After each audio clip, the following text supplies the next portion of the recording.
Welcome back to the Aussie Shed, ladies and gentlemen, for the first real hands-on episode of Project Fairlady.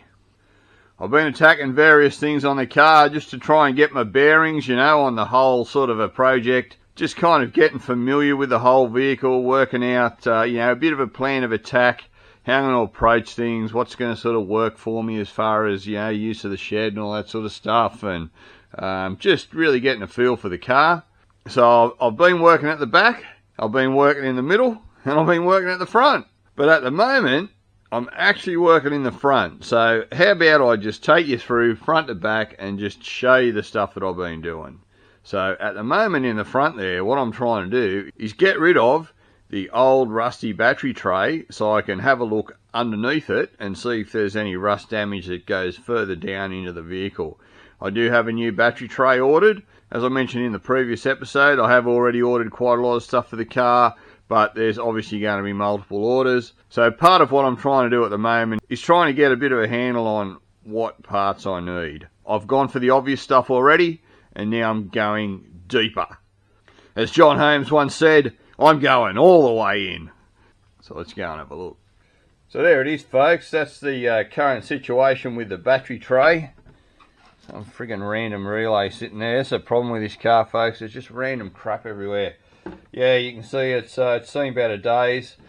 You can see I'm in the process of already getting it out. I've got some cuts that I've made around here with just a 4-inch handheld grinder, and it's pretty loose. It's just about ready to come out. I've just got one more cut to do down in this corner in here with a cold chisel, and then I'll get it out. So what I'll do, folks, I'll just make that last cut and we'll find out together. I'll have to set the tripod up here, folks, just because you can't really see down in there anyway, and this is probably as good as it's going to get.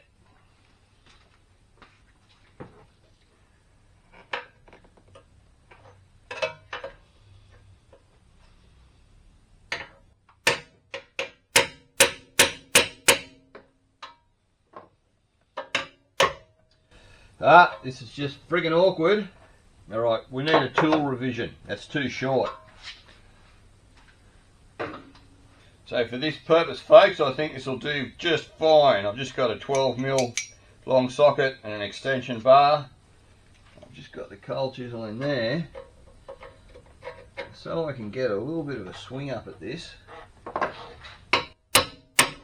Get the angle that I need to be able to get this thing cut.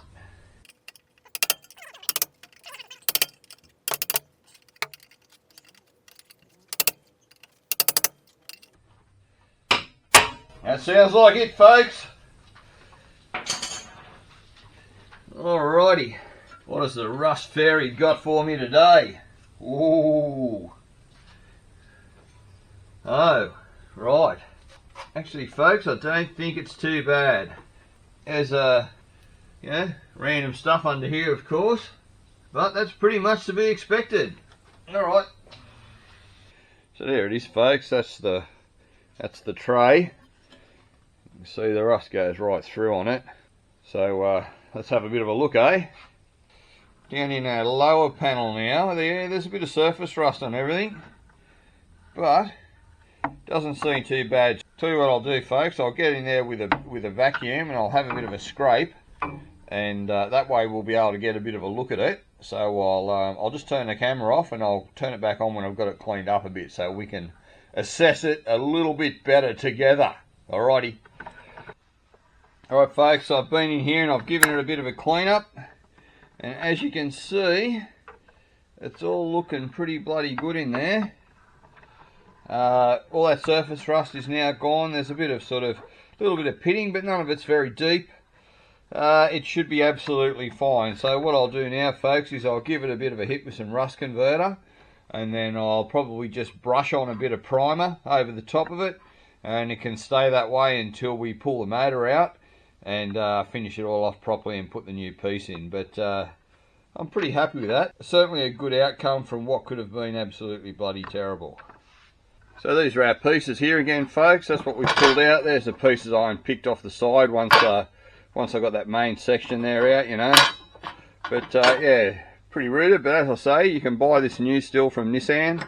So if you've got a similar issue, folks, yeah, that's all you do. I'll leave the part number for this in the description, just so you guys don't have to go hunting for it if you need one of these.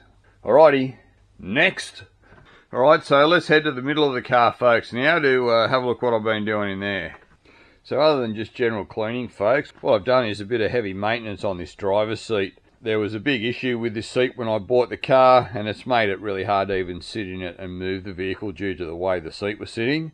So I've actually had this seat out, and I've done major repairs to the steel frame and also retiming all the mechanisms. So I'll just flick across to a bit of footage that I took when I did the repairs on this seat, because the seat is back in now and it's all right. And that footage is really the best way for me to explain what exactly I did to this seat to get it all functioning correctly. So, to the old footage. Right, folks, just another quick repair I'm taking care of on the Fairlady before I plunge too deeply into it. This is the driver's seat, and it's got a bit of an issue. I've got it sitting out here on the floor in the workshop, and I'll just show you what I've been doing to it. Alright, so when I picked up the car, I noticed that the driver's seat was sitting way down on the right-hand side rear, which was making the back of the seat sit over like this, you know. It was just really shocking. It's like, what's going on there? There's obviously something broken in the seat. No matter how much you mucked around with the controls to raise and lower it and everything, you just couldn't get it right. So with this seat here, you can raise and lower the front, you can raise and lower the back, you can obviously move it forwards and backwards, and you can adjust the angle of the seat back. So that's its motion of sort of movement that it has. And what had happened, guys, is the seat frame had actually broken. I'll just show you down here. There's a metal rod that goes through the back of the seat that goes all the way through here, and it actually broken on this corner and come right away, and that had allowed the seat base to spread apart, right? Now once that happens, the mechanisms can become separated. You can see here there's a sleeve and a rod that runs into it. It's driven by the motor on this end, and on this side there's just a piece that receives a spline on the end of this rod. So what had happened is, when the seat had broken, it had, as I say, it had spread apart, and that had caused this spline here to disengage from the outside bracket. And this rod here is the rod that controls the rear height adjustment. So what was happening is you'd adjust the rear height, and one side would move up and down, and the other side would just sit hard down on the floor, because as soon as you would sit on the thing, regardless of where the adjustment position is, if it's not connected to this rod, it'll just wind itself to the floor, you know. Now the previous owner of this vehicle was a really big bloke, and I don't know whether it was in this condition before he bought the car, or whether it's a result of him kind of dropping himself into the car, and the weight of him just has kind of broken the seat down the back here, which has caused the thing to spread apart and bugger up the timing of the mechanism. So what I've done here, folks, is I have stripped the unit apart, worked out what the problem was, and then worked out how to fix it. As you saw, I've re-welded the frame here once I got it all set up in position, and I've retimed the motors. Now this one here, you can do this in two ways. I've taken the easy way out with it, folks, because the seat was already split apart. I set up an expanding clamp across the bottom here and just levered it and just spread the thing even further apart until this disengaged. Worked out the timing by just turning one and turning the other until they both kind of line up as far as the height of the thing goes. And you can actually see there's a cam section on the drive piece in the mechanism, and it's really obvious because it has a stopping point, right? So it's got teeth, and then it has a flat section with a stopping point, and obviously both of those on either side have to be in the same position with each other. Now when these runners are off, you can actually see that reasonably clearly. So it wasn't that hard to work out the position of it. I did also check measurements of the height of the seat base off the floor and things like that. I actually started on all that just trying to do it by measurement. But once I had it roughly right, I could see that there actually was a really obvious position within the mechanism itself where it had to line up. Because it is quite a fine spline. I initially had it set up and I was one tooth out on the spline. So noticing that flat spot on those cams enabled me to just get it timed perfectly. Now there is one other issue with this, because like I say, I have had the whole thing apart several times to get this all kind of worked out. I've actually buggered up the front to rear timing now, and I don't know if you can tell, but this seat rail here is actually further up than this one is down here. It's really obvious to me sitting here though that something's not right with these, and you can see it really obviously here, the offset between these two pieces. They should be a lot closer. I don't know if they're going to line up because it is all just sort of plasticky stuff, but they should be a lot closer. So this runner on this side has to go up. So I'm about to just remove this runner over here and turn it, because what there is through here is like a cable drive. So this is your motor, and it's like a square cable drive that goes into a square receiver on this side that turns the sort of worm drive. So you can see this is kind of like a worm drive thread, and there's a piece that turns in here that actually just, that thread doesn't actually turn. This piece here just goes along it, sort of thing. I'll just pull that off. I'll just remove that, let's say, and I'll just fiddle with the Duvalaki until I get that one moved where I need it to be, and then I'll just re-put it back on, and we'll be good to go. Fortunately, folks, I've got it hooked up to a car battery over there. There's only 3 pins on this connector here. There's a positive and negative, and I don't know what the other one's for. It might be for a seatbelt warning or something. Very simple to work out how it goes just by testing the pin in the car for positive and negative. So as you can see, I can just move it electrically just to make sure everything's good, you know. As I say, this is how the back one goes. See, that's going in and out kind of thing, and that's where she was completely out of time, like it was fully out. Same on the front. You can see the front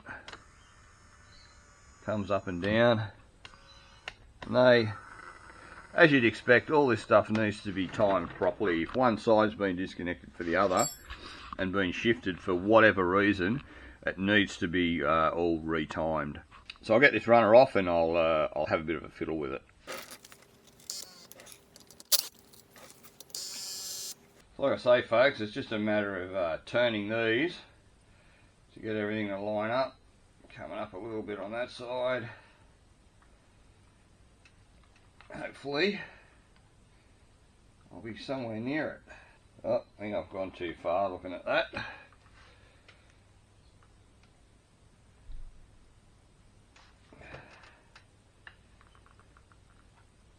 It's a little bit messy.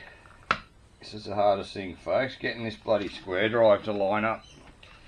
Being a square drive, there's only so many places for it. There we go. Okay, so now I'm just lining this up by eye, folks.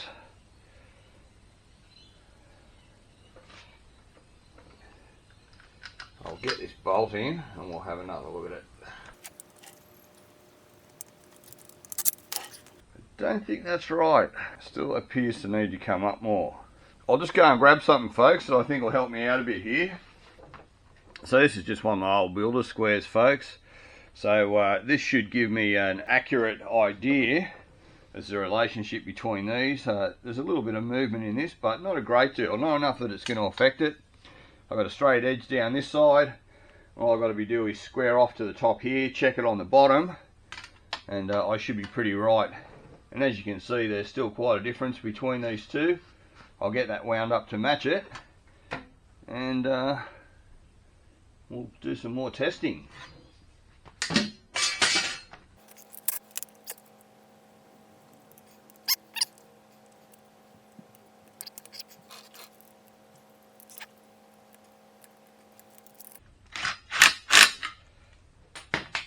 Alright, now how are we looking?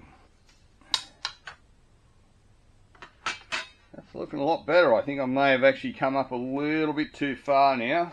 That's the way we like to do things here in the Aussie shed. Wind it up till you strip it and then back it off half a turn. There, that's all lined up roughly. It's hard to know because this has got a little bit of movement in it and it's affecting the squareness of it, but I reckon that's pretty bloody good, folks. I'll go all the way up and see if I can eyeball it again. Yeah, it's hard to know. Hard to know. I am assuming that the floor layout is square as well, which I'm pretty sure it would be. I can't imagine that they'd have these two not lining up perfectly with each other. It does seem to be right. Well folks, I guess what we're going to have to do is just suck it and see. I'll put this thing back together, throw the other bolts in, and I guess I'll just drop it in the vehicle and see how it looks. I know the other mechanisms are right, so it's just going to be a matter of, if this isn't right, make some measurements on it, pull it out and make the adjustments. But I'm pretty certain it's going to be fine. So we'll get these bolts in and we'll throw her in. So now after all that folks, the seat functions completely perfectly. It's mounted completely straight and square. Everything's really good. The angle of the seat back is spot on. The seat no longer has a big lean to it, and it's quite comfortable to sit in and operate the vehicle, where it was such a real pain in the ass before. Alright, well, let's move to the back now. Alright folks, I've been doing a lot of work in this area. The rear spoiler's been removed, the old one. It's in a very sad condition. It had some really horrible bits and pieces to it. You can see it's got this big lump here that was, you know, just a bit of a shocker, and it also had this big hole in this end here. Ugh. And mate, these things are really heavy too. I didn't realise how heavy these things are. It is a really heavy piece. Anyway, it's old hack now, and she's certainly seen better days. Not a real hard thing to remove, folks. There's two bolts on the end. There's one in this position here on either end, and there's two bolts that run through from the inside of the boot to either side of the brake light area here. And other than that, there's just plastic clips. It is a little bit hard to get off to release the clips, but yeah, and also yeah, double-sided tape, which is you know, it's probably the biggest bear out of the whole thing, is getting this double-sided tape off. But I just slid a blade underneath there to sort of cut through the tape, and it really wasn't that hard to get off. The only issue that I did find, folks, I did find a small rust hole just here, which was you know, an area where obviously water was being trapped in behind the spoiler. It's not too bad. I'll just chop that area away and put a patch in there. But the new spoiler will sort of cover all this anyway. Obviously the car's been repainted, so you know, all of this is sort of neither here nor there. There was a lot of residue from the tape, and it looks like it's had a bit of paint work on after the spoiler was put on anyway. So you can see this has all had, you know, it's been hit with sandpaper and stuff. But I do have a new spoiler to go on there. It's one of the Twin Z design rear spoilers, and mate, it's a very nice unit. It's a very good fit. It fits really well with the body, and it just has a much more modern look to it. The biggest difference that I can see is that is on these sides here. The other spoiler sort of came up more square, and it gave it more of sort of an old-fashioned appearance. And this has a little bit more hangover on the spoiler, and obviously has a very small, sleek, modern-looking third brake light, which is really good compared to the old big bulky thing that was sort of hanging down. And it weighs almost nothing. It is fiberglass, and it's very light. Now this just goes on with urethane, so you just bond this with urethane, and just kind of all of the existing holes have to be sealed up with either tape or however you plan on doing it. There's quite a big hole in the back here from the original third brake light that will need to be closed up. I haven't worked out exactly how I'm going to do that at this stage, but on the instructions for the spoiler they talk about just sort of putting tape over it and things like that. I think I'll do something a little bit better than that, but that'll happen when I'm more in the bodywork stage of the car, which isn't right now.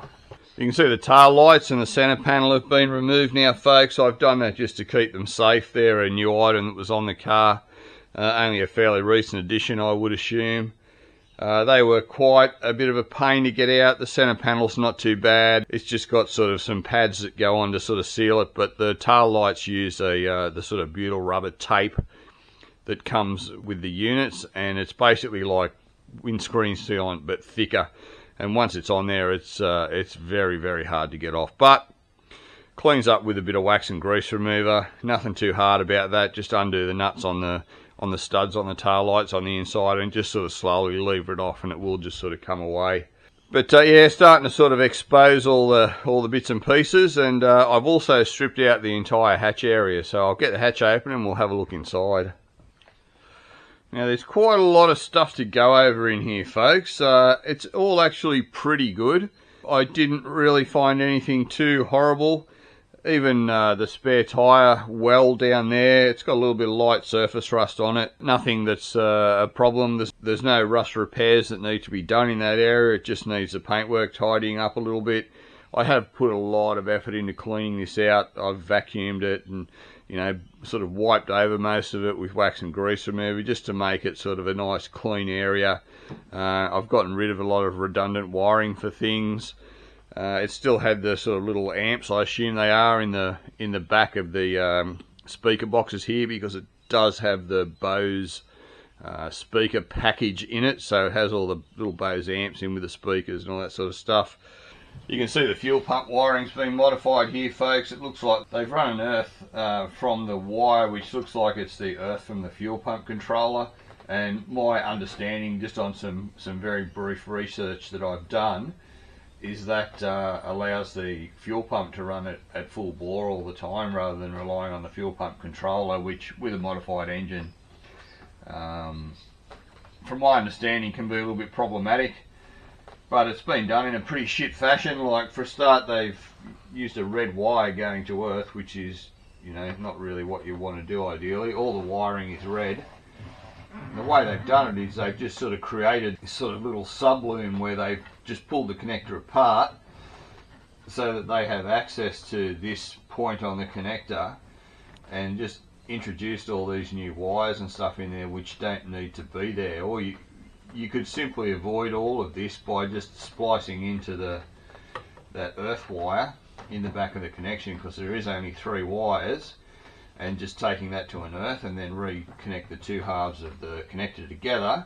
And there's a factory earth point over there, and just use that instead of putting this one down in friggin' no man's land down here. So I'll look further into this, but I assume that's what I'll do, is just get rid of all that stuff and you know, do it in a much easier fashion. There's quite a lot of work going to be done to the fuel system anyway. The external pump and surge tank and everything's going to go. It's going to go back to like a big pump inside the fuel tank. Back onto the surge tank. And I'll switch into handheld mode for this, folks, because we need to get the camera a little bit closer. Okay, recently the previous owner had work done on the vehicle, and part of that work was he had the high cast removed from the back. Apparently there was an issue with the rear steering rack being really worn, so he opted to go for a high cast delete system. Now, the work recently that was done at a workshop is part of that, and this relates directly to this this fuel pump surge tank, which is mounted under the back floor here. These 2 bolts here are actually the 2 top mounts for the surge tank. And on the bottom of the surge tank, there's a bolt that would have gone through the original steering rack mount, but now goes through the high cast delete arm mount. So these guys have actually had this apart here when they've done the high cast delete, and this is the result here, folks. Now, I haven't touched this since I pulled the boot apart, other than to just have a bit of a look at it and a bit of a cringy laugh. But these bolts don't have nuts on them anymore, so they're just kind of jammed in there. This one's kind of jammed in there that you can't get it out, but it's half out, there's no nut on it. And these secure the top of the fuel surge tank. Now, what that means is the only mounting for the surge tank is the bolt that runs through the bottom of it, which secures it into the high cast mount. Fair enough, but it really needs all 3 bolts. You know, just having the 1 bolt on there is absolutely useless, because the thing can swivel around on that bolt. Now, this is part of the fuel system of the car, folks. If this thing sort of comes loose and comes off, you know, the hoses will come off it and it will just dump fuel everywhere, because the return line from the tank, I think, goes into that swirl pot, so it's constantly being filled with fuel, as you'd imagine. So you're talking something that could potentially cause the vehicle to burn to the ground. If that came off and started spraying around and there was sort of a source of ignition, You know, you got your exhaust right next to it. I doubt the exhaust this far back on the car will be hot enough to ignite the fuel, but once again, mate, you just don't want fuel spraying around anywhere. Now, this also leads directly into something that I'd like to talk to you guys about. And I think I'd like to start a new segment for my videos, folks. I don't know how often I'll be bringing this segment in, but I'd like to call it, What Pisses Me Off? Which now brings me to the battery conversion, folks. This is absolutely atrocious and really, really dangerous. The way that this battery was secured into the boot, or sorry, into the occupant area, because that's what it is in the back of this car, being a hatchback, is with two 5mm, yes, 3/16 bolts going into two riv nuts. Not 10mm bolts with plates underneath them or anything like that. Not a separate bloody frame holding the battery that's bolted through properly. No, two 5mm bolts. So how this was secured was the straps placed down on the bottom, the plastic battery boxes over the top, and then the two 5mm bolts go through the plastic battery box with washers on them. Wow, washers on them. And then into this. Now that sits in the center of the battery box, and then you put the battery in the box, you put the lid on the top of that, and then you put the strap, which comes with the battery box, over the top of it, which holds the whole thing together. Mind you though, folks, the strap has a plastic buckle on it. Now, let's talk about a few things here. For a start, this would be completely illegal, because this is not the boot area of a sedan. This is the rear of a hatch. There is no cargo barrier protection. There is no protection from a rear seat or anything, or this being in a low position that it's going to impact the back of a steel structure before it does any damage.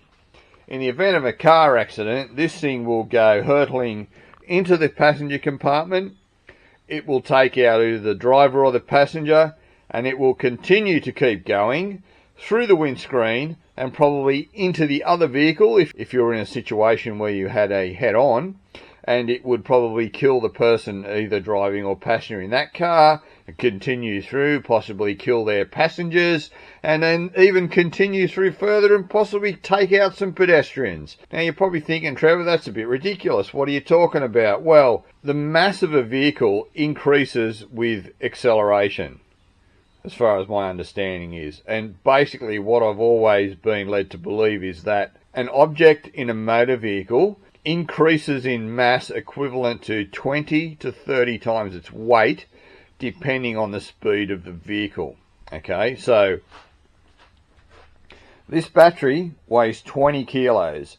Okay, so you've got a 20 kilo lump of lead floating in acid with a plastic case around it, that's anchored into the back of this vehicle with two 5mm bolts. Now, if you have a motor vehicle accident at, let's say, 60 kilometers an hour, the mass of that battery is then equivalent to between 20 and 30 times its weight.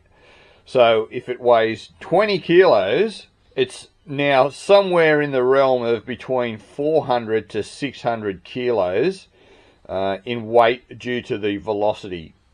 So at the point of impact, there's no way two little 5mm bolts just in riv nuts with no backing plates or anything behind them and a plastic buckle on a strap is going to contain this battery. It's going that way big time. So you can imagine being hit by something that weighs around half a ton travelling at 60 kilometers an hour. It ain't stopping, mate. If this thing hits your head, it's taking your head with it, or it's going through it. And like I say, it'll keep going for a bloody big way. Folks, there are people who have been killed in automobile accidents by their groceries in the back seat. There's been women who have, instead of putting the groceries in the boot, they've put them in the back seat. They've had an accident, and there was a woman in America years ago who was killed by a tub of ice cream that came hurling from her back seat. Now, that ain't no tub of ice cream. That is a friggin' deadly weapon, mate.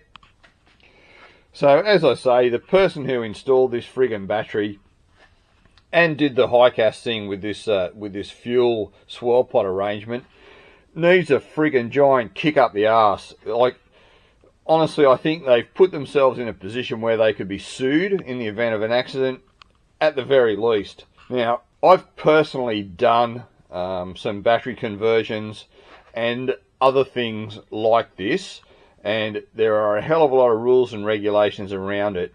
And really the bottom line, folks, is if you do something like this, you've got to do it worst case scenario. You've got to say, okay, well, this person has a head on doing, say, 100 kilometers an hour. Am I confident that this is still going to be here in this position after that accident? So, if this was me, and I'm not saying I would do this because I certainly wouldn't do it in this vehicle, but if it was another vehicle with a cargo barrier and it was more suitable for this type of setup, you would make up a battery tray, a steel. Even if you wanted to use the plastic battery box, you would make up a steel tray, okay, out of some heavy angle, and then you would bolt that heavy angle, right, the rectangular shape, the shape of the battery, you would bolt that to the floor with some 10mm high tensile bolts with large steel plates underneath, so there's no way those bolts could pull out of the floor. If not, a full piece of steel underneath to stop it from pulling through. You would then use a proper method to secure the battery into that base that you've just created. Example, any aftermarket battery hold down system, you know, the rods with the U-hooks on the bottom and the brace that goes across the top, okay? Either make your own or buy one. Once the battery is then secured, you can then use your battery box. So you can put your battery box down, you can put your metal tray inside it, you can bolt it through that, and you can then secure the battery with a proper metal battery tie down system. Then you can put your lid on your box and you can put your pissy strap with your plastic buckle on it. Now that'll tend to keep fumes, if it's not a sealed battery, and everything out of there, out of the compartment, but you know, you can see what's been done in this case. Mate, this thing is friggin' deadly. So there you have it, folks. That's the first segment of What Pisses Me Off. And now, just back onto general stuff. So yeah, like I say, this has all been stripped out in here. It's all pretty good. Bit of random wiring and stuff, but generally, you know, no rust. I've had all these, the stuff out of the inner guards and everything. I've had the washer bottle and everything out of here. There's no rust in the bottom of the guards. All that's pretty sweet. All the plastics, unfortunately, in this area, pretty much every single plastic panel has either got a big crack in it, some of the mounting tabs are missing off them, or they'll have big scratches in them. So just about all the plastics in this area are going to have to be replaced.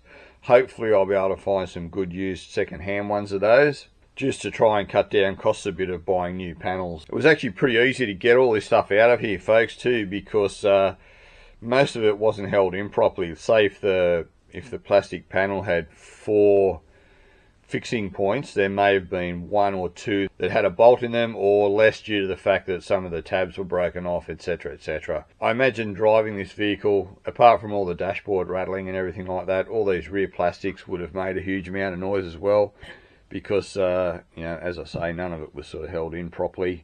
On another note, folks, I think I'm going to weld up the hole for the rear wiper. I think I might actually get rid of it completely. I know you can buy a wiper delete kit, which is just sort of a piece that bolts up from underneath with a seal, but while the car's stripped down and getting ready for paint, I think I'll just weld a piece in there and then just repair over the top of it, just to sort of get rid of it, because I think the back wiper on these things looks incredibly ugly, and I really don't think it's something that that's really needed. Alright, folks, I think I might leave this video here. Need to go and have myself a nice cold beverage after my little rant. So I hope you enjoyed this first video, folks, of getting down and deep with Project Fairlady. Plenty more to come. In the next video, I'll be pulling the front bar off and looking into all of the many evil sins that I can see have been perpetrated under there, even by peering through the front bumper bar. So come back again if you want to see more of the same stuff, and we will continue to tear this down and make plans to turn it into something really nice. So as always, folks, if you like the video, give it a thumbs up, leave a comment. Actually, leave a comment if you've come across similar things to this. bloody rear mount battery conversion, because that stuff really burns me up. And I know this sort of thing's quite common. Whether you're a workshop that's had people's cars come in with similar things like that, or whether you've just been a customer and had stuff like that happen, leave a comment, folks. I'm really interested to sort of hear about people's different experiences with crap like this, because I've had too many, believe me. Anyway, thanks for watching. As always, folks, I'll bloody well see yous on the next one. Cheers.